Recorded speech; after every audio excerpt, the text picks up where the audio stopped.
fossilised. Now then, good evening, everybody. Welcome to another episode of Orta Know Better. And we're on the back of a nice win this time for once, instead of all being miserable. So, although we've got other stuff to be miserable about. Yeah, we've only lost fucking three times in the league this season. What? You bad bastard. What the fuck are you on? I'm just taking piss, don't you worry. Let's get into it. Hi, this is Don Matteo, and you are listening to the Orta Know Better podcast. Let's do this. Leeds are shit. We're recording, you know. Oh, shit. We had a good start. I don't think we've got the personnel. You can fucking laugh all you want, you absolute bellend. I think about things, that's why you lot are idiots. A melted version of a dick that's been shrink wrapped. The absolute elite shithousery of this. How's everybody doing then? Are we all good? I do need to ask you, what were going on in those two clips of you in that intro video? Because you look like you've had like some sort of anorak midlife crisis or something. You know, sometimes absolute shadow of your former self. Like, what is going on? It's like this little fat bloke with a beard and fucking anorak on. I've just been shopping. I'm miserable. Leeds are shit. It looks like Jack Black if he'd been on heroin, doesn't it? You know, sometimes when you've just kind of given up and you can't be bothered, it was one of those kind of life periods. That's all I'll say. It's good to know I've got the support of you lads. But yeah, in response to your question, how we're doing, I feel like shit, Jay. If I'm honest with you, I've got things coming out of our I didn't realise I had. I've got, but at least we don't have to buy the chicken korma for a few weeks. Oh, Jesus Christ! I'm hoping you're feeling better than that, Smarty. Oh dear. Well, I wore until he shared a picture of his said aftermath in the group. Yeah, we didn't need that, feel did we? slightly worse for wear. But yeah, I'm glad. Have you got many toilet rolls in the fridge? Have you, Luke? Yeah, I'm at a point now where I'm wiping it with mini milks. To be honest. Oh, fucking ice cream. Steve Brown's jumped the gun here. He says, "Nice to see Luke's recovered." I don't think he has yet, Steve. It might not last. For your entertainment. Yeah. Yeah. Christ Almighty, bloody hellfire! Right, so we had a good win at the weekend. Finally, we got the kind of performance we've all been crying out for what feels like, well, I could say a lifetime, seeing as most of us won't have been around for the previous 7-0, only maybe Gilly.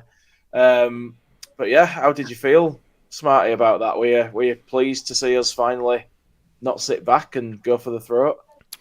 Well, as I stated merrily on the Berardi and Coke on Sunday evening, with my good friend the Baldicus, he was delighted, absolutely delighted. It was a very good day, a very good game. So many positives, very, very few negatives. Although Gilly did call Aronson a footballer just for 15 minutes, which is an improvement on what he'd normally say. To be fair. It's not like he's ever got anything wrong before, though, Smarty, is it? It's not like he's had some really bad sort of shit takes or anything like that, Luke, is it? Yeah, he said that he looked like a footballer for 15 minutes. So I said, well, maybe by the end of the season, he might have got a full game of looking like a footballer, and then you actually might start to like him.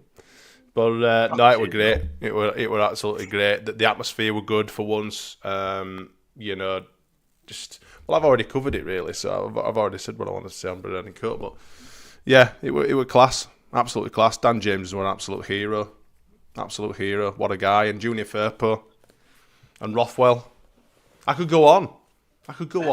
Does Firpo earn himself an extension after that? Well, they spoke about that, Jay. If you'd listened to the podcast, they did speak about this at some length. Yeah, but we're talking about it now for people that Jay were actually watching the Berardi and Coke on fucking Sunday. Chirping away in the comments. He comes in here. Clearly is taking nothing in.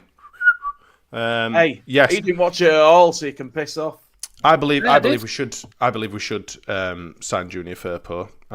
I was going to ask you at some point this evening before we went a little bit off a tangent about Rothwell as well, but we can discuss that when I'm sure we'll be talking about the transfers, etc. We certainly will. But I thought Rothwell was vital to that performance as well. I think we missed him against Burnley. You know, he's so creative and so I don't know. he's quite unique. Well, he's tenacious, yeah, but he's quite unique. He's very forward thinking, and I like his darting runs forward. I'll try and put my teeth in.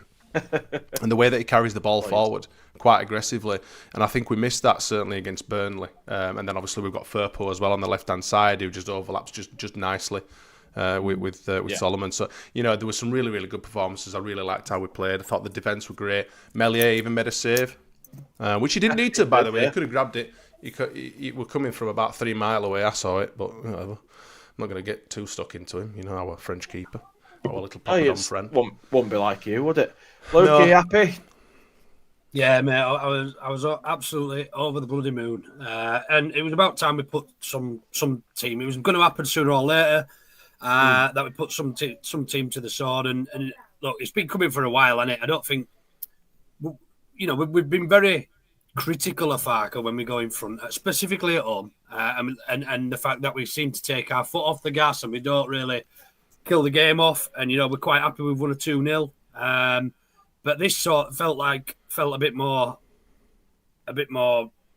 ruthless, I think is probably the best word, and it's what we want to see as a fan base. And we want to see 7-0s, but we also don't want to go and start conceding silly goals against teams. And so it was the perfect opportunity to do that. Cardiff offered very little, but I did tweet probably 5-10 minutes into the game that we started well, and the fact that Cardiff had come to play football was going to suit us perfectly. And look, there won't be many teams, if any more teams, come to Ellen Road and try and do that again based on that this season. So, going to really enjoy it. Do you think Cardiff have screwed that up for us going forward? Potentially, but I think it was very naive of their manager to come and try and do that. Very naive, I don't think any team has done it really this season. There's a couple had a bit of a go, then sort of took the foot off the gas and gone back to plan A. Watford have had a couple of blasts. They had a blast, didn't they? But like you say, yeah, Watford. I think even who was it else? Was it early on who had a bit of a go? Plymouth, obviously very, very early. Yeah, I'm going to say Portsmouth. It was Portsmouth. Sorry, about to say Plymouth part of the bus, didn't they? Yeah, I don't remember Plymouth trying to have a go. It was Portsmouth. I do apologise. Yeah, it was Portsmouth. Very early on in the season, but yeah, I mean Portsmouth got lucky. Yeah, it was Portsmouth got lucky early on in the season that we had an off day defensively. We're not going to have another one of them with Ampadu and his mate Roden at the back. I just felt it was a complete performance. Every player had 8, 9, 10s out of 10s. Do you know what I mean? There was no poor player on the park. Even Meslier, like you said, he didn't switch off because it can be quite hard to keep switched on when you're not facing anything. So really, really happy with it, Jay, and I hope we take it into tomorrow night. Did you see the sofa score ratings out of interest for this game?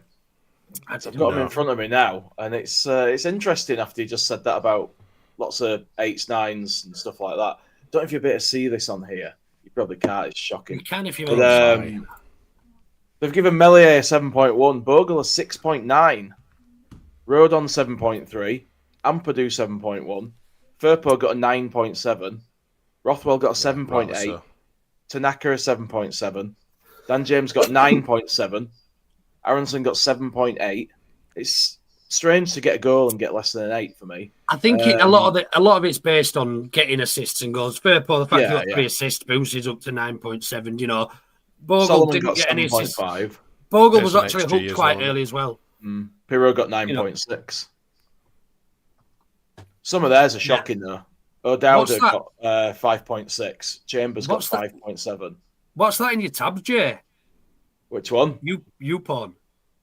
New porn. It's YouTube, that mate. I'm just kidding. I'll show you. It's not like your PC, mate. I thought it was midget porn. I thought you were going back to the homies. No, I like to look at like bigger people than me, to be honest. Everyone then. Yeah, pretty much. You've completely thrown me now. I ain't got a fucking clue what I was going to say. And the game, Jay. The game. We're talking about individual performances. They were shy. And look, I just want to credit. And I know you guys did it on Sunday straight. After the game and that. But credit that little Cardiff fan. I took the time to watch his. I watched it. His match day vlog back, and what a nice guy he is, man. And Smarty was bang on with what he said on B&C. It just got funnier and funnier. Feet fucking fine. Yeah. And then it was I think he had tears in his eyes at 6, the poor kid. And I I think I left him a comment on his video, and I said something like, "It's an hard game this podcast thing when it goes like that." But we've all been there. We all feel your pain. Keep it up, or something like that. I sat in with City fans when we got done 7-0, so I really have been there. Do you know what I mean? I tell you what, though, it's a proper fan that turns up on the day and thinks he's going to get beat anyway. His dad said, I think whoever was with him said it's going to be 4-1 Leeds. He said it's going to be 5-1. His dad, I think his dad said 5-1. You don't expect fuck all, but you still spend a few £100 in your entire Saturday. Drive up from Wales and do that. Do you know what I mean? Fair fucks to a man. I don't like Cardiff necessarily as a fan base. We've always had a bit of a. We don't, do we? I wouldn't even say it's a rivalry, just a dislike of each other. I think it dates back, obviously, to early Championship days and whatever else, but and certainly from days of old when hooliganism was about as well. So, but don't particularly like Cardiff, and I was so happy to do it over him. But I almost felt bad for him afterwards because we beat him 7-0. Fuck it, they've got somebody else next week, so have we.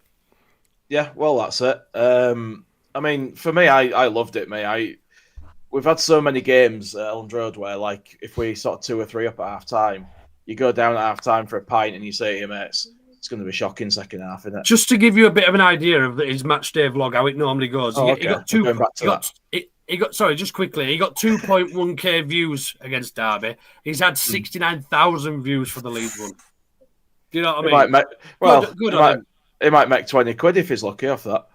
YouTube and more than we'll ever make. He'll make a fair bit on that. Fair play to him. He'll probably cover his next match ticket anyway. Yeah, we'll be on it. We'll be guests on this pod one day. He were commenting in the comments on Berardi and Cook as well. Oh, yeah, it was. Yeah, that's nice. I missed that. You didn't know if you watched it. Yeah, you didn't know if you watched it. He was actually watching it live, Luke. And still, I know. It's my memory, mate. Was it? Was it really? I can't remember fuck all. But yeah, I mean, I loved it because, as I say, you expect a diabolical second half with Farker when you're a few up. We have played games where we've just come out and sat back and not tried to do anything for the entire second half when we've been cruising. And I fully expected that against these. And I think maybe all the backlash from the Burnley game, maybe. I think maybe he wanted to prove a point and he said to him, just keep at it, just keep doing what you're doing. Just keep going for it if you see a chance. Get that ball in, go for it. I don't want you to sit back. And we didn't. And they posed no threat to us at any point, really. And it were great. It was like a end of season atmosphere. It was a party day. Do you know what I mean? Everyone was just buzzing. When it got to sort of 4, everyone's just like, hey, and no one's like doing limbs anymore because everyone's just loving it, like chilled. And... No, there were still some limbs at 5 and 6, to be fair. Yeah, I just hope we don't get too carried away and think that is, like Jay, you said there, it is an end of season type feeling. And we actually continue that because it'd be very easy now to rest on our laurels and go into, take Frank Lampard and that for granted tomorrow night. I'm sure they won't, and I'm sure they'll stay professional, but it would be very easy, certainly, just to go into that and just think, you know what, we're the best fucking team in the league. We beat Team 7-0. We're not going to lose tonight. I think if we had a bigger buffer than 2 points, I think so. I think it'd be easy to kind of think that way. But there's still a lot of football to be played. I mean, it was this time last year when we were on as decent streak as well. So I'd like to see some sort of streak. We have got a very favourable fixture list. The last 5, 6, 7 games or whatever. So we're coming up to a bit of a difficult patch now. And if we can weather this now and do well, I'm not going to say we're home and dry, but it's looking very, very favourable for us. Obviously, we can't ever believe that, can we? Well, that's it. It's Leeds United, isn't it? So you've got to take anything with a little bit of a pinch of salt. But Saturday were just brilliant. It just been in standard. There's no place in the world I'd rather be than when we're absolutely pumping a team, and the fans are in full voice, and there's someone in the opposition crowd getting bullied, for wearing a tent or whatever. It's just brilliant. What a day. And it'll sound soppy, and I don't normally do this, but after how this sort of pod started in lockdown and all that, it'd be fucking awesome to have that all again and us all to be able to celebrate in the same place together. It'd be fucking ace. Could live without Luke coming maybe, but everyone else. Well, that's if Luke turns up, yeah. I'll probably have a stomach bug again. Yeah, just so I don't have to see you. Jay, obviously, not me. Oh well, obviously. But yeah, it'd be amazing. And yeah, we just have to keep doing what we did against Cardiff and hopefully not be complacent and have a hangover off the back of it. I don't want us to go into the Coventry game thinking, of course we're going to win. Look what we just did. I don't think they will. I don't think Farke will let them. You know, he won't. The lads are sensible. You know, there's plenty of players still that were around last season who will not want this to slip. You know, will remind them. And I can't remember who it was. I think it was Rothwell who actually said something about some of the older, more experienced guys saying, you know, this happened last season. We can't let this slip. You know, we're going to concentrate and keep us, you know, shit together. And we had a better group this season. We've already said this. You know, we're not relying on individuals. We're much more rounded. You know, when the goals dried up from Somerville and the performances dried up from Rutter, we were kind of not a rudderless ship, but we were really quite ineffective going forward, or we suffered for it maybe. Whereas this season, all of his attackers, barring Ramazani, scored on Saturday. Yeah. You know, you couldn't really ask for better, could you? No, that's it. So, you know, we're in good shape. Our attacking play, when we're like that, we are just untouchable. We scored the same goal 4 or 5 times over. Yeah, we did, and this Cardiff still didn't learn. No. I mean, right before we move on, that, isn't it? It is a bit strange. Just to touch on that, it is a little bit strange that he didn't, you know, change anything when he could. I mean, you're literally getting pumped 3, 4. You know, like you said at half time at 2-0, it's a dangerous score. It's 2-0, so I kind of thought, we're going to see a bit of a revival from them in the second half. You know, like Watford did. You know, they managed to get a goal back straight after half time. Yeah. But it was literally business. You know, business carried on. You know, and Dan James scored, and then it just carried on from there. And at no point did they change any tactics. They didn't change any positional play. They brought a few players on. You know, there were a glorious image of their substitutes coming on just as we scored the 5th goal, and them all going, "Oh Christ!" You know, it's poor management for me. That, you know, it was poor and like you say, maybe naive on their part. You know, Cardiff came into this game on a decent bit of form. You know, pretty confident. Now the confidence is destroyed. Exactly. You look at that Cardiff City fans' pre-match interviews that they were doing all around. You know, people say, "Oh yeah, we can get a point here, 1-0," and they were confident, and they got absolutely bitch slapped. Do you know what? Do you know what the surprising thing was as well? A lot of it came down that Perry and G or whatever he's called, the right back. A lot of it, obviously, with Firpo down that side. That lad got in the Championship Team of the Year last year. That Perry and or whatever he's called, G, whatever. And we just carved him open every single time. You know, we made him look like they were a non-league side. That's how basic and ordinary we made him look. It was, and him. I mean, as I say, that Perry and I mean, he only came on 68. Or did he go off on 68? No, he went off on 68, didn't he? Who's that? That Perry and yeah, went off on 68 because they were ruined. That's right. But yeah, I mean, like I said, we just made them look very, very basic. Some decent players in that Cardiff side. I think they will have had some sort of managerial person in place, though, Steve, won't they? They'll have had someone calling the shots at the sideline. They won't have been completely like, "What are we going to do? What do we do? What we do?" shout to him in the stands. Shouting up with a vuvuzela. I'll tell you what, it was poor management for me because he's let his players get the psyches smashed. And when you get to sort of 3-0 against a team like us, you want to be saying, fuck this, no more, lads. Just shut up shop. Try and keep hold of ball. Try and soak it up. Don't get too ambitious. We don't want to get absolutely ruined. But none of that happened, and he let them get destroyed, and that's his fault for me. That's on him. Yeah. But anyway, before we move on, because I was going to do the predictions before that for the update, but we'll do it after because I forgot. Who was your man of the match, Smarty? It's a hard one to pick. Not for me. I'm sticking with what I said on Brady and Cook, and I'm going with Dan James. How about you, Luke?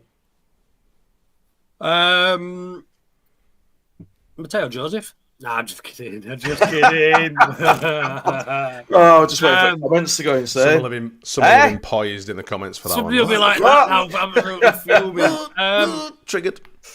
I think it was between 3 for me, and I think those between 3 would have been Dan James and Junior Firpo, and the other one for me would have been Joel Pirro. I think it was probably one of his best. In fact, I'm going to go for JP. just because of all the slander he's been getting recently. And yeah, I'm going to go JP. You went for James, didn't you, Smarty? I did, yeah. You did. I'm going to go for Firpo, then give him his flowers. They were the only three. Fair They were the enough. only Yeah. three I could imagine. Yeah, Any of absolutely. those three would do, yeah. Absolutely. All right, cool. Then in that case, we will move on to Smarty's little bit of the show here. Orta no better predictions. Needs a correction. It's Gilly's part of the show, which unfortunately I'm having to get involved in. You're standing Well, there in you for him. There was 1 point awarded all round. Congratulations, everyone. The standings are the same. Lee Fryer from AMC is at the top with 48.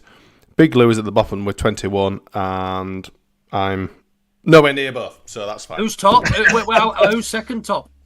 Not Jer you. and Joe up there. No, Yeah, it's Luke's second, Lockie third, Just Joe fourth, Johnny Brown. And there's loads of people that don't even fucking watch this pissing podcast. I don't know why the fuck he's better. Honestly, he's better rod for his own back. He's full of people that just literally don't even watch our pod.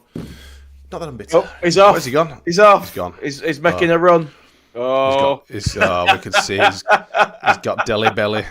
he's making a run. I think he's Oh, had you to get go. it.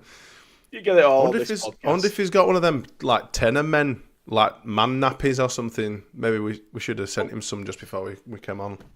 Yeah, if he got some, then he could have just powered through, couldn't he? Yeah, Wouldn't have to let us down. Yeah, bottled you know bloody what it's like. Baradi and Coke on Sunday, and now he's bloody, squelching all the way to the toilet. But anyway, but What more yeah, do you sorry, expect from a you're not man going to get with much no out of system predictions drawn for on me, his head? because it's fucking.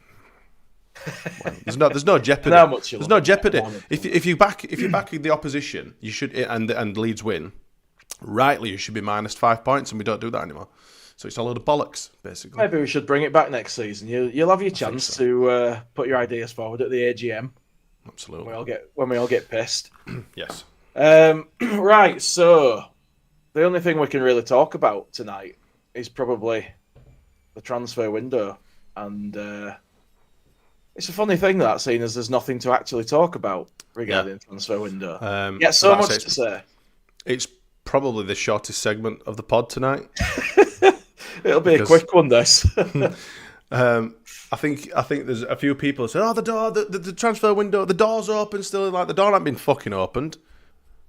It's not opened. It can't be closed because it was never opened in the first place. We've literally done nothing. Could not find the key. How do you feel about that? Where do you even start with it? I'm gonna have to start pulling splinters out of my ass because I really, really am on the fence with this one. Because one, I'm not that bothered because I think we're fine, and I think we will be fine. However, if it doesn't end up being fine at the end of the season because, say, we've had an injury to an important player and we don't have decent enough cover to cover that position, then it's naive. Then it's a gamble that hasn't paid off, and there are going to be questions requiring answered, and there will be heads rolling, I would assume. Big time. So, yeah, would I have liked to see someone? Absolutely. I think even Daniel Farker was honest and said that, we could have done with an improvement in the number 10, or at least cover at that number 10 position. However, he's said many times over the last few weeks that he has covered in that position with other players that he's got currently in his squad. So, fair enough. It won't use any of them there. Yeah. I don't know. I mean, a lot of people are firing into 49ers, saying, they're doing it on the cheap, etc., etc. It's a difficult one. It really is, because I don't want to take one side or the other, because, like I say, I'm really not that bothered. I will be bothered though if we don't get promoted, because it's an opportunity for us to strengthen already from a position of strength. Yeah. And it will be unforgivable if we don't get promoted. Fucking serious shit are going to go down this season if we do not get promoted with the squad that we've got. Oh, mate, there'll be a riot. If they thought it were bad when Chelino's taxi got chased around ground, Parag's plane's going to be like, do you remember Afghanistan when they're all bailing out and people try to climb on planes as they were taking off? That'll be his little private jet with Leeds fans all over it. Like that zombie film, that Z thing, World War Z or whatever. It'll just be all over him. It'll be chaos. It'll be absolute anger. It'll be just vitriol. Because I mean, he says that you can't throw it away from here and there not be a consequence. He says that he's happy with his squad. He believes in his squad. He trusts his squad. But do you trust their hamstrings? Do you trust other people not to hurt said squad? Exactly. Do you know what I mean? It's just there's an element of me thinking, yeah, it's all right, but is it all right? Is it going to be all right? Is it a bit of a gamble too much? You know, the 49ers have been on board since 2019, I think. They've been knocking about since then. You know, they've seen this happen time and time again where we've fallen short or that we haven't, you know, obviously signed, we haven't strengthened under Bielsa, et cetera, et cetera. So they've seen this. This isn't a new a new situation for them. Someone's made the call. Someone's decided to not bother strengthening this team, whether it's Fark that says he didn't have the quality or the people, the quality or the calibre of players that were offered to him wasn't enough. Do we really want to be spunking 15 million on an Archer that can't even get in a shit Southampton side? There's many questions for them sort of things. I mean, when people said, "Oh yeah, Cameron Archer's," is it Cameron Archer? What's his name? Yeah, that's right. Yeah, whatever his name, Archer from. And I just thought, I understand that yes, he's in a Premier League team. However, so was Brendan Aronson when we were in Premier League, and no one would have probably wanted to sign him because he were absolutely dog shit. I mean, Augustin played in the Champions League, didn't he? This is what I mean. Like, just because he's got a Premier League stamp on his arm, doesn't mean that he's actually that good. You know, is he better than Joel? Is he better than Joel Piroux? You know, we've got the way that we play might not necessarily. Oh Christ, I can't speak. Might not necessarily suit his skill set. You know, Joel Piroux was one of the best strikers in the Championship, absolutely smashing him in. Yes, last season he certainly wasn't because he couldn't adapt to the style of our team. Yeah. So just because, what do you do? Do you just spend 5, 6, 10, 15 million on a player just to say that we've spent some money and it appeases the fans? Absolutely. The club may have done the right thing, but like I say, the proof will be in the pudding come May. Oh, this is an absolute time will tell. You can't possibly call whether this is right or wrong at this point. But it's definitely a gamble either way. And I don't like the custodians of our club gambling with our future. I don't want to see us lose our parachute payments, sell everyone, and just go back to those doldrum years that we had. I just don't want it. I mean, we'll all still turn up because we're fucking idiots, but I don't want that for my team. I want more. Yeah, they will for a little while, and then they'll start to drift off. They did all those years ago. And a little bit, but I don't think.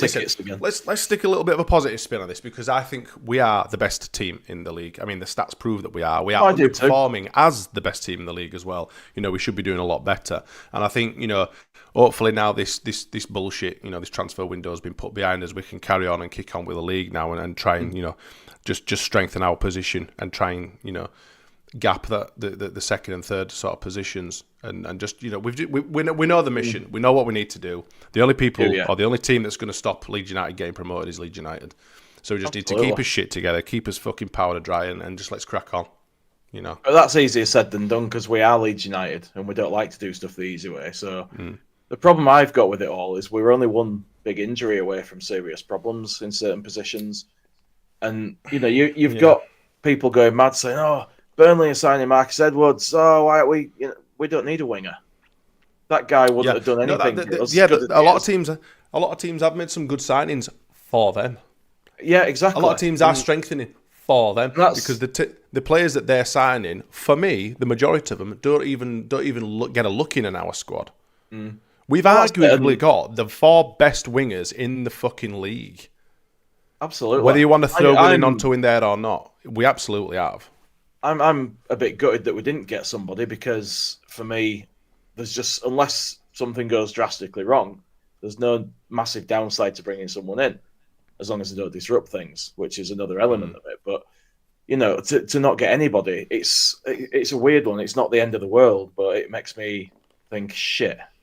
Because if something does happen, it's the only thing anyone's going to be talking about. It's just we're going to be going mental about how we didn't strengthen. If we have another fucking international window like the last one in March that destroyed us for a while, we're going to be going mental. The thing is, why didn't we strengthen? You've got to look at the fact that the last couple of big signings that we've made in January have been absolutely dog shit as well. Rutter was absolutely no impact whatsoever, and we spent however many millions of pounds on him. 25 to 35 million. He never got to that because obviously the add-ons and stuff. They took a gamble on him. exactly. But everyone were happy because we'd spent 34 million pound with the numbers getting floated around. So it must be good. Jean-Kevin Augustin, oh my God, this guy is Champions League experience, blah, blah, blah, blah. We got like fucking 15 minutes out of him and then ended up having to spend 40 million in total over the fucker. I was excited when we signed him. I thought, if Bielsa can sort this guy out, it's going to be amazing. I don't think Bielsa wanted him, though. Fucking hell, I don't think he did. He'd never brought in a lazy bastard. I think I was fitter than Jean-Kevin. I won't say that I was, but, you've got to look at it in that sort of, with that sort of context, because the signings that we have made have been fucking shit, and that's the best part of 60-70 million quid in them two players right there. Yeah, that's it. And at the point of sale, they absolutely contributed fucking sweet FA. Nothing. So he played 48 minutes or something, August. Not even that. I don't even think it was that. I'm sure it was about 17 minutes or something that he actually played. 48. I don't know. I could look at some. I could be a stats nonce and have a look, but I'm sure someone will come. I'm sure Bryn's knocking around, literally typing away as we speak. He'll know.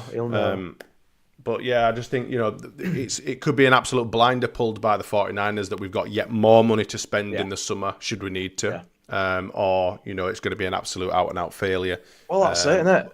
But on the one hand, it's exciting because if that means we've got a lot to spend if we do go up, that part of it is potentially exciting. But the sort of devil's advocate side to be saying, we should have got somebody, everyone else is strengthening. Devil's advocate side is kind of it's hinting at what you hinted at. It's they're like, strengthening what for if, them, though. Yeah, what if they're all just trying to catch us up? We're already ahead. Do you know what I mean? First 11 wise, what if we didn't need anyone? Not that far though. But not that far. For me, it's still poor for me to not get anyone. And one of the things that riled me up as well was that we only seem to be seriously linked with the one player at the end. There was nothing else. Why weren't there any other players linked? Why weren't there any other proper targets? Were we linked with anybody though, Jay? Do you reckon? Just Archer. Well, I know, but I mean, you take it out on face value. I mean, we might not have actually been linked with anyone. That might have just been lip service to keep us quiet and make us think something might happen. It could be. I think he pretty much confirmed on it. There you go. He said he wanted to, as well, but I was kind of hoping that he'd do a Peter Odden wingy and just turn up. Yeah. Well, I think for me, Jay, you got to look at it two ways. Like, if we'd got him in on loan with an obligation to buy, and we go up, we're obligated to buy him. Oh no! Look at the JKA scenario. If he's not good enough to play for Southampton in a team that are rock bottom of the league, what makes you think he'll be good enough for us in the Premier League? I get that. I think you're going to start repeating a lot of what I've said. To be fair, I've not been here. I've been taking Imodium chasers.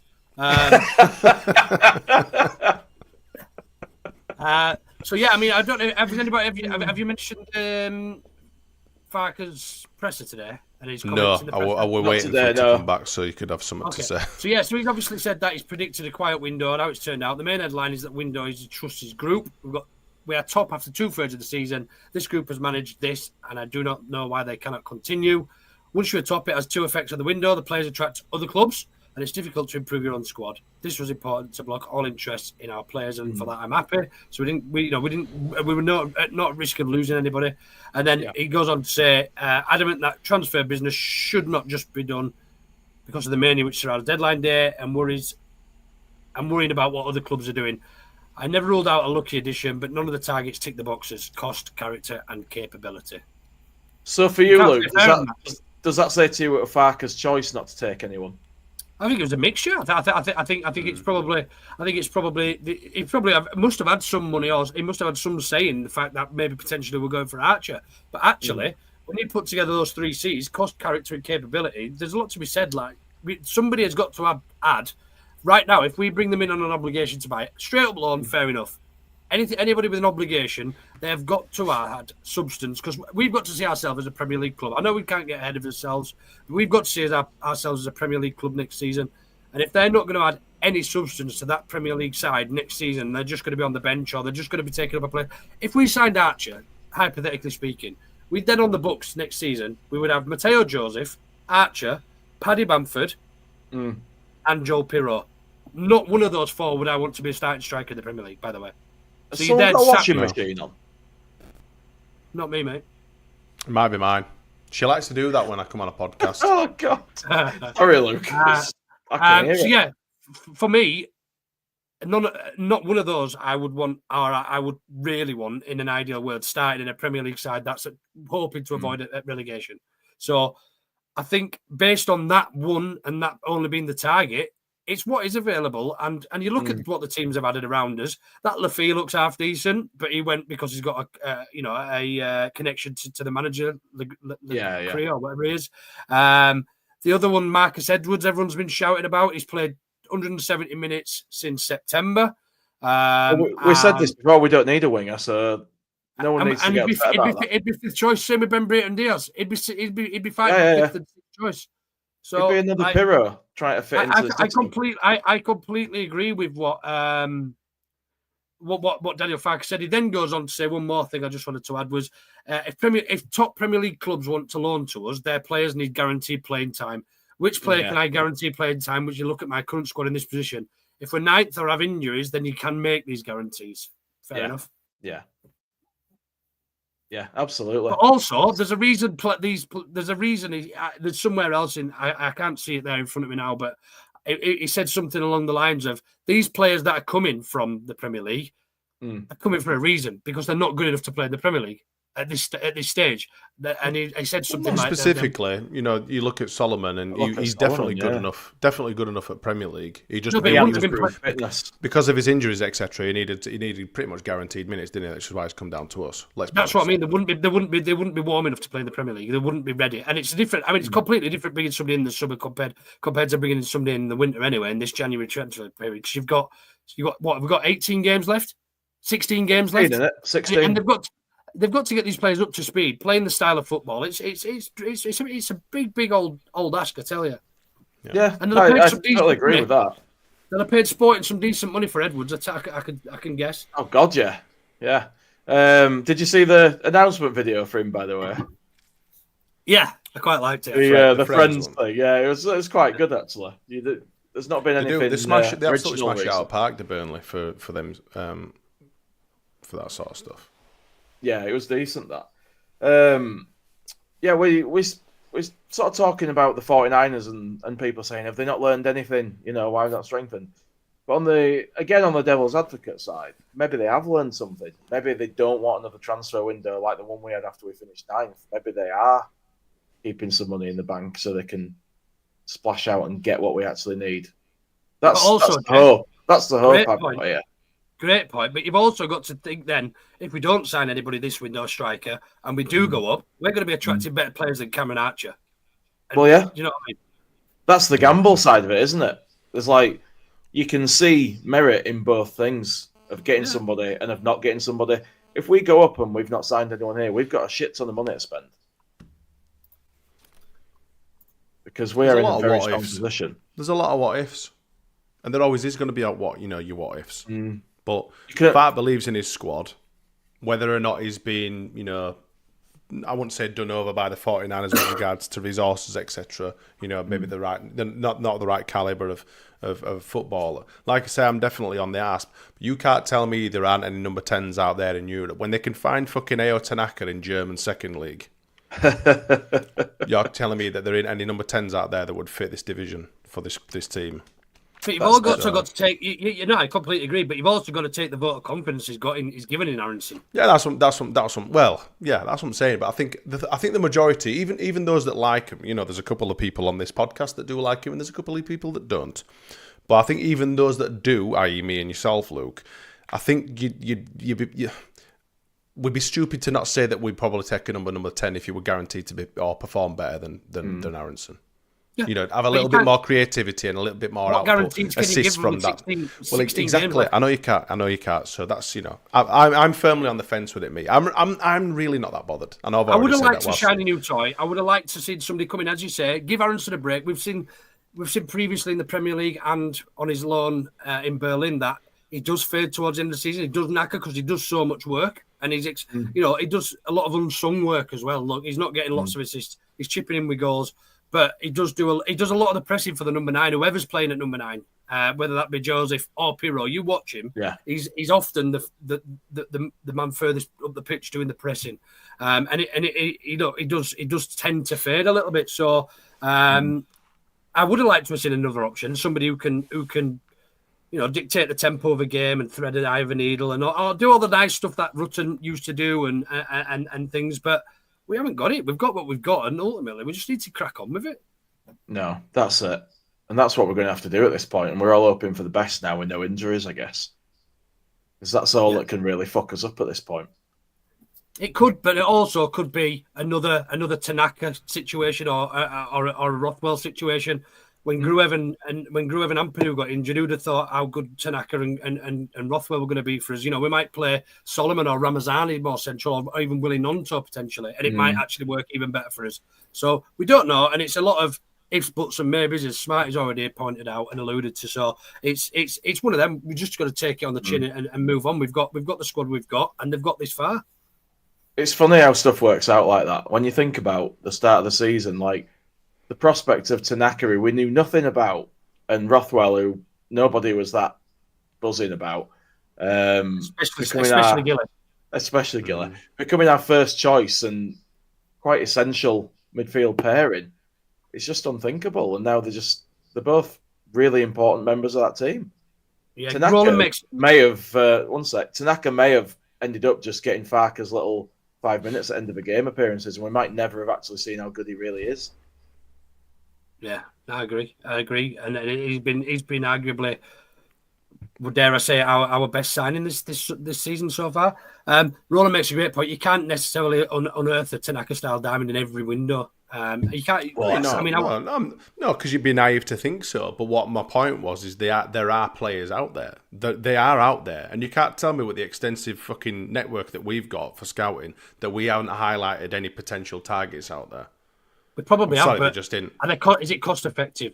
Well, this is what I'm saying. There's got to be other, contributing factors as to why we haven't made any purchases. It's not all as black and white, is it? There are a lot of other contributing factors or whatever. So, absolutely. But yeah, I'm fine. I'm not going to lose my shit. I'm not going to be sat here saying the devil have fucked this club. 49ers out. Do you know what? I might be saying that if we had some substantial injuries, but the fact that the only player we've got unavailable going into our next fixture is Patrick Bamford.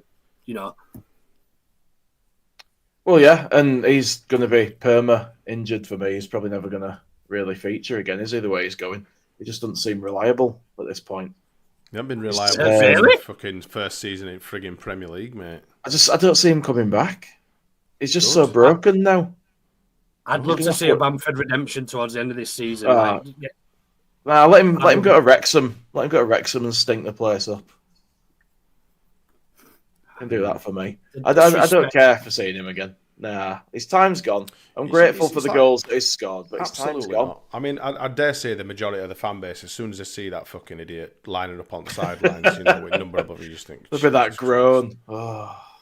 You do. You just think, oh God, what a waste of a substitution. That happened at Peterborough when it started last season, and they've scored that. Peterborough he should be scoring against Peterborough. Fuck me. Frigging practical plumbers and chuffing plasterers. Yeah, fair play. Well, like a training ground goal for him, wasn't it? It was 1 in a million. Yeah, the fucker can't score from 3 yards out. How many times have you seen him miss easy stuff? Absolute donkey, innit? So, and when you've got that in your locker as well, it's just. I'm not gonna go in on Bamford. I've said what I need to say about Bamford, but I would be quite happily never see him in the Leeds shirt again. Quite happily. Yeah, we'll all be grateful for what he has done, but. He's just stayed too long for me. Just go away now, Patrick. You've been here too long. Well, exactly. Roland's asking who's going to take him on at 70k a week. How long's he got left? No one is, but it's just this season and next, I think. Yeah, it's last season. He's got another one next season. Yeah, next season is last season. I don't think he's on 70k a week. He won't be now. 100. He won't be now. He's on 100, 100-ish in the Premier League, but he got 40% pay cut. I think he's about 40 now. Yeah, I wouldn't have thought he'd be on 60. He'd be on 60. But he's still been a lot more than I bloody am, that's for sure. No, he got 60% reduction. 60%. Between 50 and 60 reduction. Fair enough. I thought it was 40. Never mind. Yeah, no, that's it. And for me, I think we're probably still I think we still go up, barring that injury happening. Weren't you saying we were going to... We weren't going up not too long ago. You were a bit half glass empty, weren't you, not so long ago? Like most of the fans. I probably did at some point, mate. Yeah, I probably did at some point. Because that'll be quite telling from tomorrow if we lose down at Coventry or get a draw or something. Oh, I told you we should have signed fucking 15,000 strikers. I can't believe we've been to Cardiff. Cardiff came to us and we absolutely slapped them. We've gone down to Fat Franks and we've lost. Oh, fucking hell, season's over. You know, you've got all them sort of dickheads that'll come out at fucking woodwork. Oh, no. I don't think we will. I think it'll be a hard game, but I think we'll beat them. But I'm just saying. I always worry after we have a bad result. I just think, oh God, what if it all starts falling apart? It's just how I am. I just worry about stuff, and then I'll calm down again, and I'll realise there's a bigger picture, and it's not so bad. But it takes. You'll be one of the first ones. This is unacceptable. I will probably. Yeah. After everything you've said, I told you we should have got somebody. They should have just got 2 players. It would have made all the difference. That'd be me. Should have just bought anyone. Should have signed Luke. He did a better job than these. I don't know about that. Not with his knee. You know. Yeah, well, that's true, though. All right, cool. Well, I'm going to fire through these comments that you boys have kindly starred for me. Probably just you, Smarty, because Luke's been in and out. No, not hey. I've only done one. Oh, credit where it's due then. Credit where it's due. Underestimated him. I'm a grafter. I'm up in the good now. Oh, big you up like that, Luke. Well, Paul Brennan says, good to see Luke. You look like death warmed up. That's a nice welcome. Good to see you, brother. I didn't start that one either. Well, fuck knows then. Paul again says, I hope we signed Junior Firpo. That must be regarding the extension that we mentioned. He's been outstanding this season when he's been playing. Generally, he has, yeah.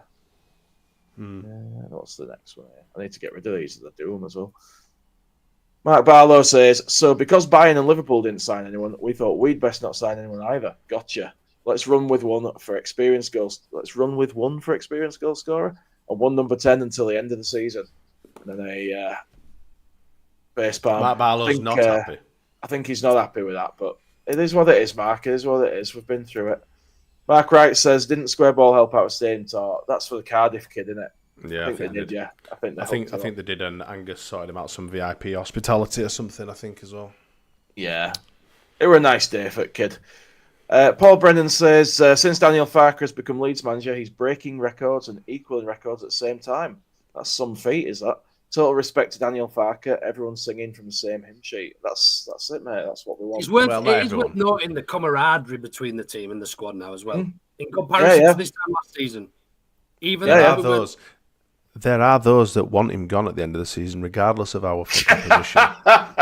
There are those. Just remember that one. They are out there, and you know that is, don't you? I can have a guess. Yeah.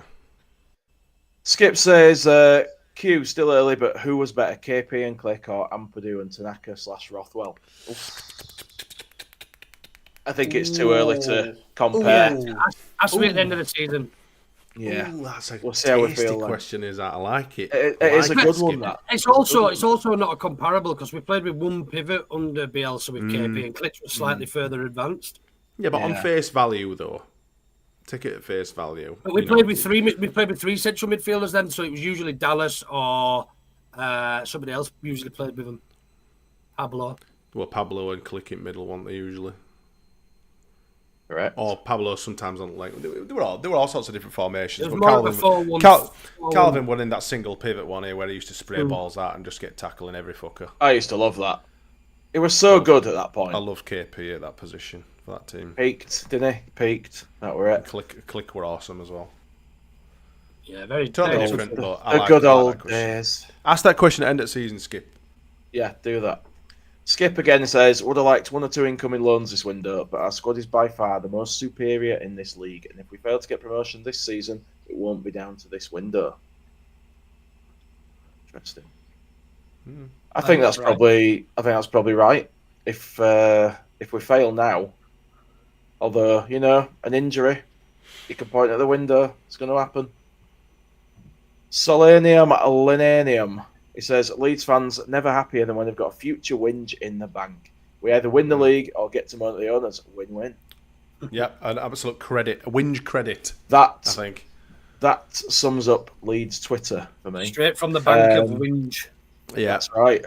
Skip says, Q, in the summer for the PL, if we sign a number 10, does Farker play Aronson in another position or bench him or let him go? What we're saying. I think we definitely sign a number 10 should we get promoted. Definitely. Agreed. I do too. But does he bench him or does he send him out? Sell him? I think he gets sold. I think he starts. I think he tires the team out we're playing against and does all that pressing and then we bring somebody on with a bit of magic. There's no point in running round though. Are we dropping out for him though? If you take Aronson out of that number 10 and stick another number 10 in there, where are you starting him? Well, they're coming off the bench. So you're starting a number 10, Aronson as number 10, and then bringing on our new number 10. I think that's what Farker will do. Really? I can't wait to go in again for Buendia in summer. And Farker says to him, "Now it's all good. It's just you're going to be on bench behind this lad." I'm sure we can get better. On loan, though, isn't it? If you can't get a fucking start for Aston Villa, not saying that Aston Villa are shit by the way, because they're doing very, very well, but he's not being exactly on fine form. Have you seen the players they've just signed in this window? I know that they're doing really well. That's what I'm saying. Wow. Yeah, the Rashford one were a shocker. He's been getting some shit, mate, and I know he's a scum bastard, but that's exactly what he is. Smarty, leave it at that. I just hope he does well and shits on them. Leave it as that. I just hope he does well and shits on them. That's all. There's a headline from the pod. Smarty wants scum bastard to do well. Oh, fucking hell. Yeah. It's a shame they can't score an hat-trick against them or something when they play him. That'd be fun. That'd be nice, wouldn't it? Matthew Burgess says, Firpo's been great, but still not good enough defensively. He'd be exposed in the Prem, so I don't think he wants to give him a new deal. See, I think he would, but I think if you offer him a year or two as a backup, you improve on him in the Prem. Simple as that. I think he's got to be a squad player for us. I think we should give him a deal. I don't think we could do. I think we could do a lot worse than that. And I'd have Rothwell as well. Keep him. I'd buy Rothwell. Cheap. I'm not sure if I would, but cheap as chips. To have a good squad option, absolutely. Because at the end of the day, let's just put this out there. People have got some sort of idea that we're going to go up to Premier League, completely wipe away all of our fucking championship. No, we won't do that. Lots and lots of sparkling. It is not going to happen. And have someone that's used to the style and the way that Daniel Farke likes to play, and as competent as he is, Rothwell, he'd be a great asset to this club. We'll sign 4 to 6 players if we go up, I think. So we'll still have. I think you're living in dreamland. Oh, I don't think I am. I think these boys are saving up, Smarty. That's what's going on. I'm gonna take a look. And on that note, it's time. Go on then. Go on. I was just gonna say there. Somebody actually tweeted me yesterday, I think, or day before, saying that actually they believe the reason we haven't signed anybody is because actually I should have put this on shit take of the week. But it might actually not be a shit take. Is that they're selling up and the Red Bull are taking over at the end of the season.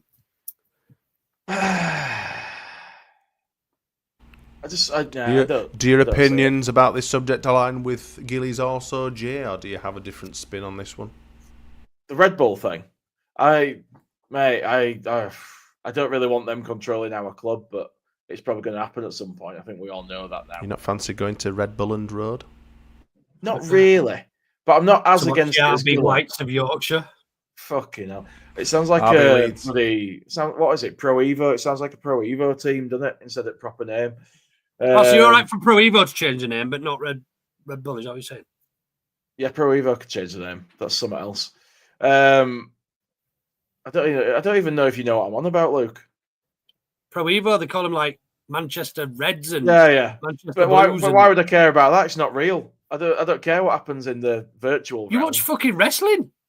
Yeah, that's cool. I don't really care what happens with regard to what happens in it. It doesn't affect my life.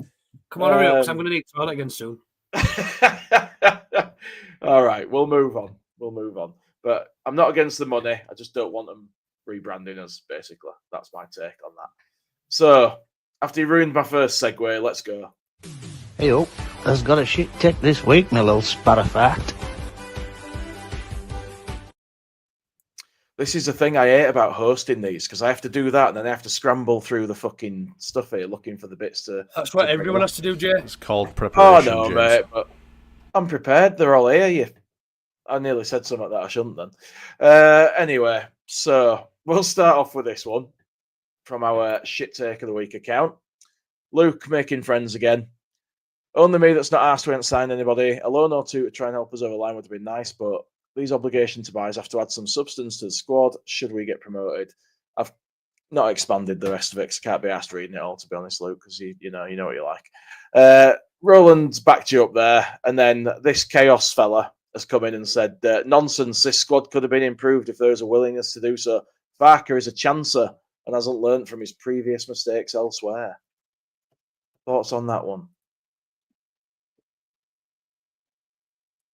Shit take. Smart is muted. His note to say. I'm muted because my washing machine's going alpha leather in the next no. room. I can hear it checking shit out. Is it like that heater of Home Alone? Oh yeah, it's on that spin. I can hear something washing up outside going. I don't know.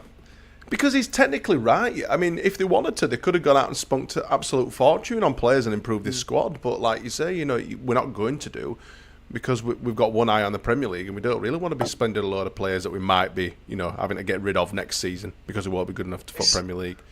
It's more the Farker is a chancer for me that makes it a shit take. It's a bit of a outlandish thing to the Farker is a chancer is an absolute shit take, but about spending money and improving the squad, probably not. But Farker is a chancer, rhythm is a dancer. We can sing that when we go up. Are you able to do us a little poll for this, Luke, on YouTube? I'm doing it. I'm already way ahead of you. You're one step ahead. The next one we got. Even Scott Parker has more pull than Farker, for fuck's sake. Jesus Christ. So Jake, who seems to have featured a fair bit this week, if it's the same person, on our shit takes, is just tweeting about Burnley signing Marcus Edwards. We don't need a keeper. We do need a keeper. We don't need a winger. We don't need another winger. This guy could be as good as he likes. He ain't we've still got best four wingers in the league. Exactly. We've got best four wingers in the league. It's a shocker for me, that. If why are you... We would have got him. Yeah. Put it that way. Scott Parker has more pull than Farker. Yeah, but the thing is, though, I mean, it's been quite evident over the last weeks and months that we've been doing this segment of the show that there are some fucking horrendous takes out there, and it's usually the majority of them are from the same kind of crowd, same sort of people. That's pretty horrendous. Dead right, Richard. Hogan. Absolute Red Bull Leeds, mate. Yeah, dead right. Turkey teeth. So yeah, I mean, calling him a chancer. Very not that one. Scott Parker. He's not got more pull than Farker for me. He's Mr. Boring. I can't imagine wanting to play for him. Yeah. Well, Marcus, I think all those nil-nils. I think they've won 1-0 tonight. I think Marcus Edwards played in a back seven.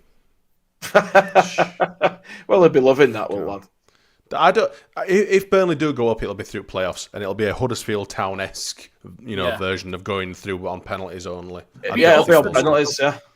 Yeah. You know, I was listening to them on TalkSport. They've had 10 0-0 draws this season out of 30 games.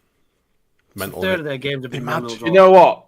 When I complain about how boring our football sometimes is, I'm going to think about that every time now. It was an own goal as well. They haven't scored tonight. It was a fucking own goal. Fucking hellfire. Anyway. Right, the next one we've got here is this guy. Is it? I can't see the top of it now. It's cut it off. But this guy's saying the same Pablo Hernandez who played in the Premier Europe with Swansea or the 5 previous years sat playing in the league with Getafe and Valencia. You know, fuck all about football leads, and especially Pablo Hernandez. I can add a little bit of context to this. He's responding. Okay, go on. So he was talking about comparing his fat child to players of similar sort of calibre that obviously playing in amateur leagues, etc. When comparing Pablo Hernandez to Aronson. So he did say she is playing as a relevant league to determine greatness. If he was great, he would have been in the Premier League, not slumming it in the Championship. We have actual greats that played at top levels. You disrespect them by putting equivalent at a youth side player on the same level. So this is me and Gilly pretty much did his own work on this guy and whittled it down to thinking he's some sort of new American fan. We think. Not that there's anything wrong with Americans. I'm just saying. You don't think he knows what he's talking about? Basically, because he knows fuck all about Pablo Hernandez, the fact that he played in La Liga for so many years, Champions League, even at Swansea, they were playing in Europe in Swansea, in the Premier League, and also they're in the Premier League, weren't they? Anyway, And I said that's why I quoted him off the shit take of the week account, saying the same Pablo Hernandez who played in the Prem and Europe with Swansea for 5 years previous to that, playing in La Liga with Getafe and Valencia. You know fuck all about football or Leeds, and especially Pablo Hernandez. Pipe down, you spunk nugget. Shit take of the week confirmed. There you go. Next. And I've got a fourth and last one for us. I'm just going to share my screen for this one because it's easier. So, Coventry City saying we'll need that support again Wednesday night. Morgan Wiley, he says, we need to be making the place hostile as fuck on Wednesday. Pack it out. Every Leeds corner taker that comes near us needs abusing to fuck, and bang on every Fraser's advertising boards. Chant your hearts out and we might get a result. And then someone's replied to hostile, Coventry, and he's put literally the best atmosphere in the 92, you plonker, and it ain't even Coventry fans who say this. I mean, that's a big claim. But then Gilly's gone to town on him because he can't help himself. God. So he's gone to ChatGPT and asked where the best atmospheres are. And he's just, I don't know why he's posted all these for him, but, you know, he likes to be thorough. Championship, Elland Road, Leeds United, loud, intense and hostile for away teams. The Den, Millwall, infamous for its intimidating, no-nonsense atmosphere. Hillsborough, Sheff Wednesday, when full, the cop can be electric. Stadium of Lights, Sunderland, passionate with great noise when things are going well. That's same for us, though. It is pretty much, isn't it? So I've seen you know, Leeds fans, fellow Leeds fans that are firing into him saying, "Oh, Elland Road's his best, greatest atmosphere." It's fucking not. Absolutely, it's not. This season, it's not. Last season was shit as well. Last season was worse. It's been better this season. But last season was horrendous, and I think that's because he was using the same old boring play like Kamara and Gruev in middle of midfield. Holy shit! Pass me the fucking coffee. You know, I would throw in frigging Pro Plus back like doing Orta tomorrow. But you know, it's completely different this season. I think we play a more exciting brand of football this season, definitely.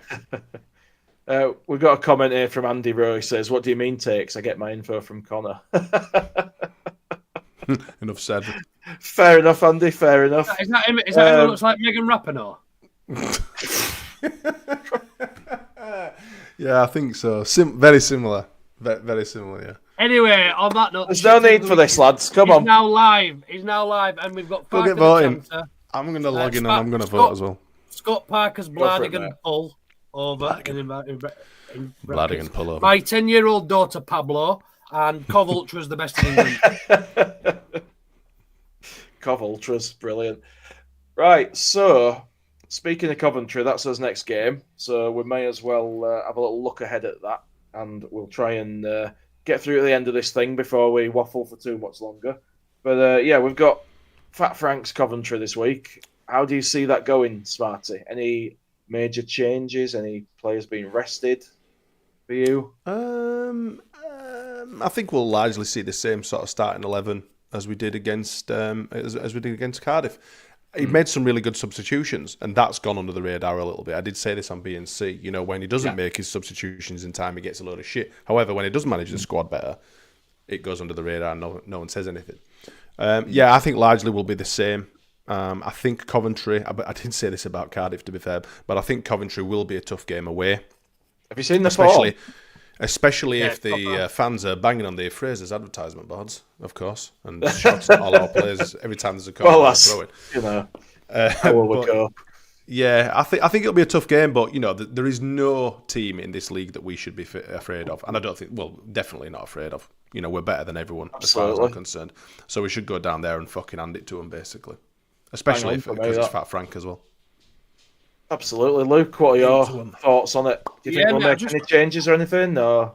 Yeah, I knew obviously Lampard's coming, and I just had a quick look at the form because I knew they'd been doing all right, but since the FA Cup at the start of January, they've won 4 on the bounce and only conceded once. They've beaten some decent sides as well in Watford, Blackburn, and Bristol. So it's not going to be a walkover. It's probably going to be our toughest game of late, other than obviously Burnley, which wasn't tough; it was just boring.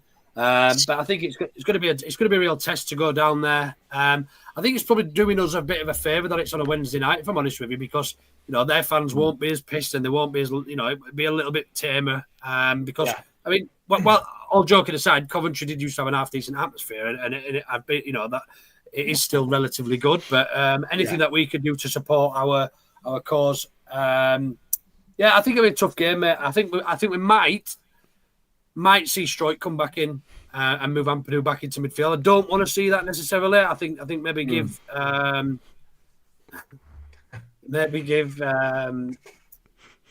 It's just down. Just down. You should have seen him at bloody Peacock on Saturday, man. He looked like that fucking Gallagher bloke. Is it Frank Gallagher? Looked great, mate. Is it Frank? What's that guy off Shameless called? Yeah, Frank Gallagher. Yeah, he looked like Frank Gallagher, shorter hair. It was an absolute disgrace. But yeah, I mean, Lampard will really want to get one over on us, won't he? There's that connection. Oh yeah, and I just think it'll be a tougher game than we'd maybe expect. I'm going to probably cop for some shit here, but I would probably take a point out of this. Would you? I would.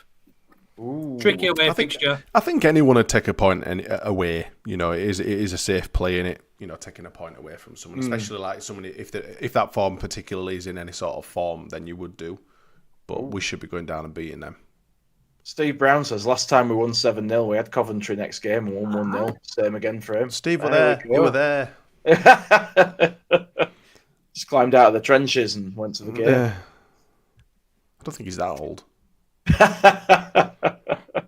You know what? I actually thought they did. I thought Coventry did their previous manager some injustice because didn't he get him to like the semi-final? They should have beaten Scum last season, I think it was, if I remember rightly.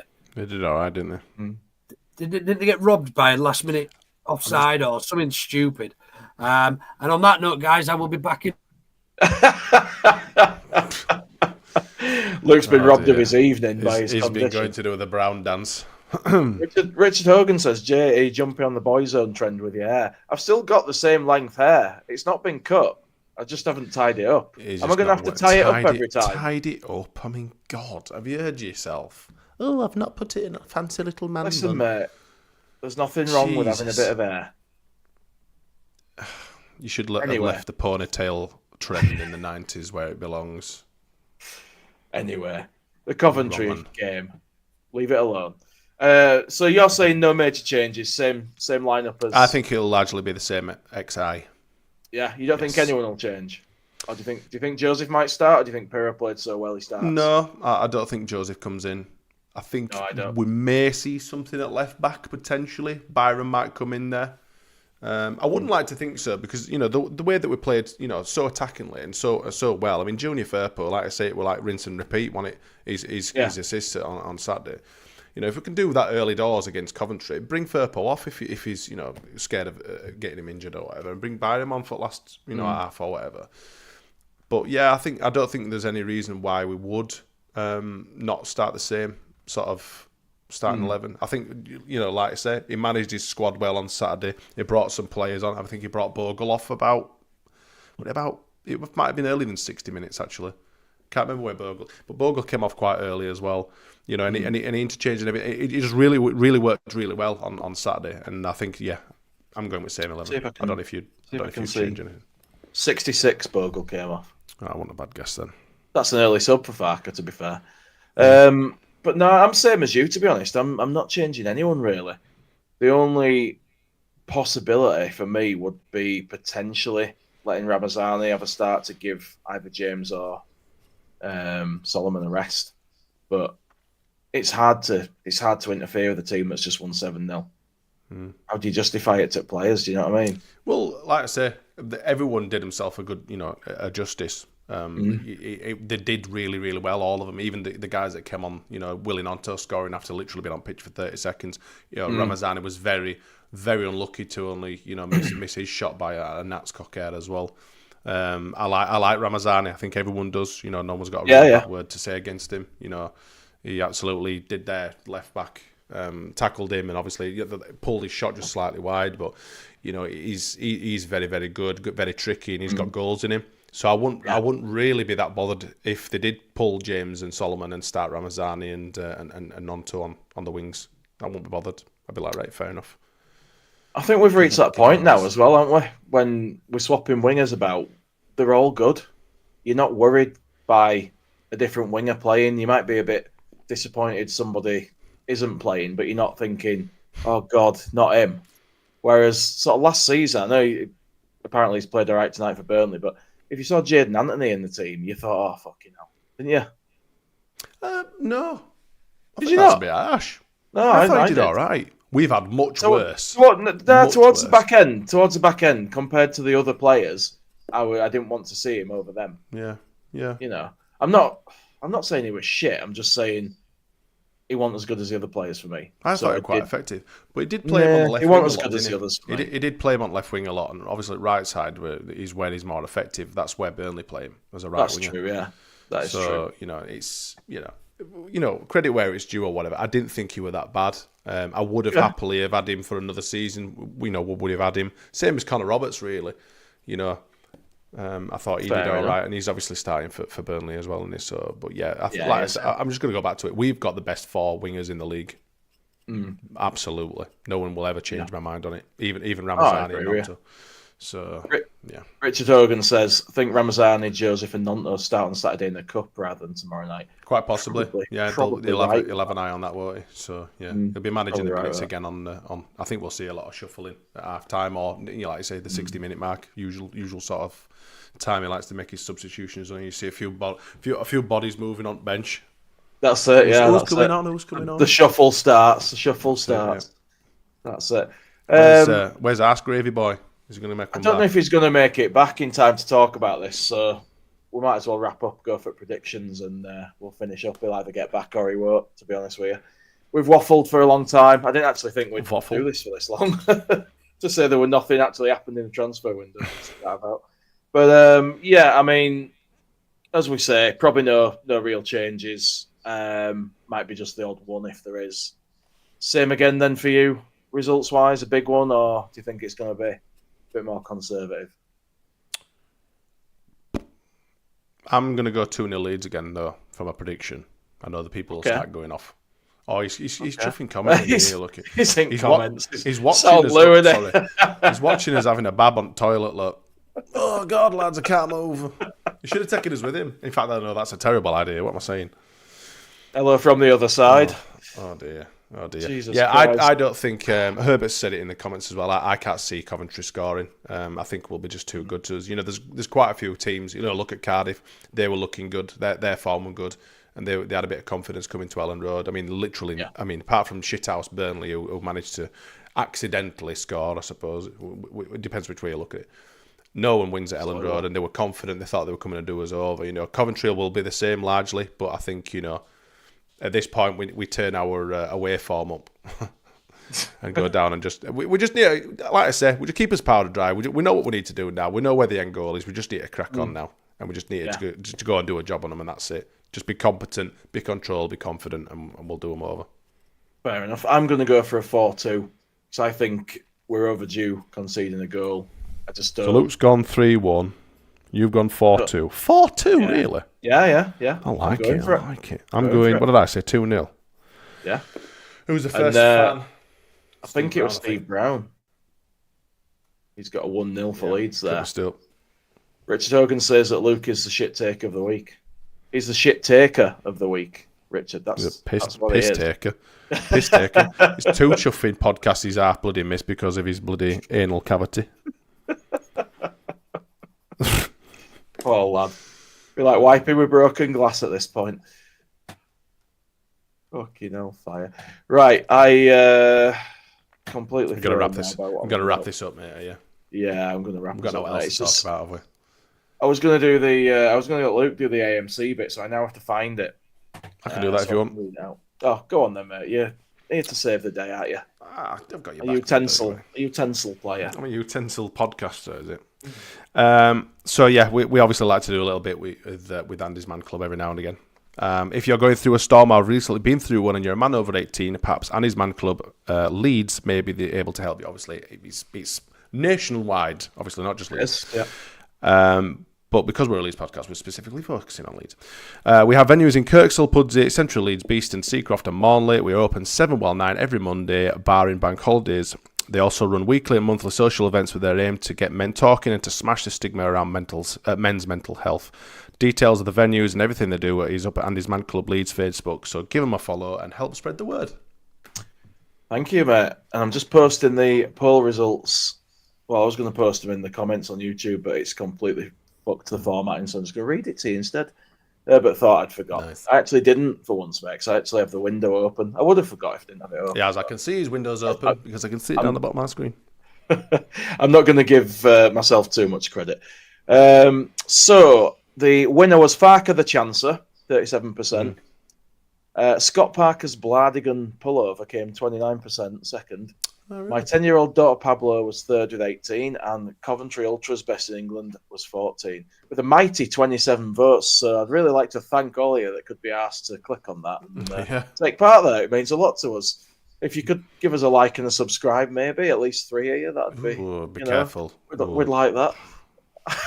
Steady. But yeah, got nothing else to really say. Smarty, have you got what you want to get out there? I have nothing to say. Nothing to say anymore. What should we say? R.I.P. to Luke and his bum pie? Bye bye, Luke. Enjoy your toilet roll from the fridge. Let's hope he got the aloe vera ones. Cheers, everybody. Good night. Cheers. See you later.